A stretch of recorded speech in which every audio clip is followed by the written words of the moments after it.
Welcome to the first episode of The Real Working Mom slash Wife of Maryland. This episode features the real behind the scenes of a working mom who's also a food content creator who is preparing pork carnitas in the crock pot in her pajamas before she takes her daughter to school. This recipe turned out so good, I wanted to share it, but baby, I couldn't be on camera. These videos that you have seen me create over the last 5 years, I do it all while working a full-time job. I am just like so many of y'all. Gotta get up, get the kids dressed, all while trying to figure out what's for dinner. And baby, if you're like me, that window between getting off work at 5:30 and bedtime comes fast and furious. Baby, when I tell you now that I'm a mom, there are days that I sit down and I think to myself, how did my mama do it? Now, I saw her do it, but what I want to know is where did she get the strength from? Baby, because there are some days I want to find whatever fountain she was going to get the strength to be a mom, to work, to cook a home-cooked meal every single day, and do it with such grace, style, and class. Now, growing up in East North Carolina, I never saw my mama cook nothing in a crock pot. I'm not a big crock pot girly, but when I tell you this crock pot recipe came in clutch for me the other week. It took me no time to cut up this pork and an onion and add my seasonings into this crock pot. This crock pot was already turned on low before I even left my house, headed for the drop-off line. I checked on it periodically throughout my workday. When I tell you it had my house smelling some type of good. I cut it off around 5:15 and removed the onions, and then added my meat to a bowl and then shredded it up really well for my tacos.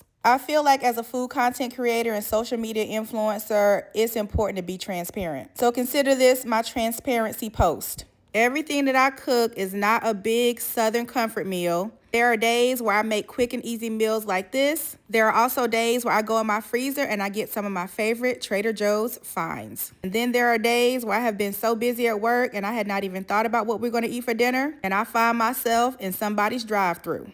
Baby, we are all doing the best we can. We are busy trying to be a good wife and mom, productive employees, good friends, and family members. If you're like me and can relate to this video at all, take it as a sign that you needed to hear today that you're doing a good job, and I'm proud of you.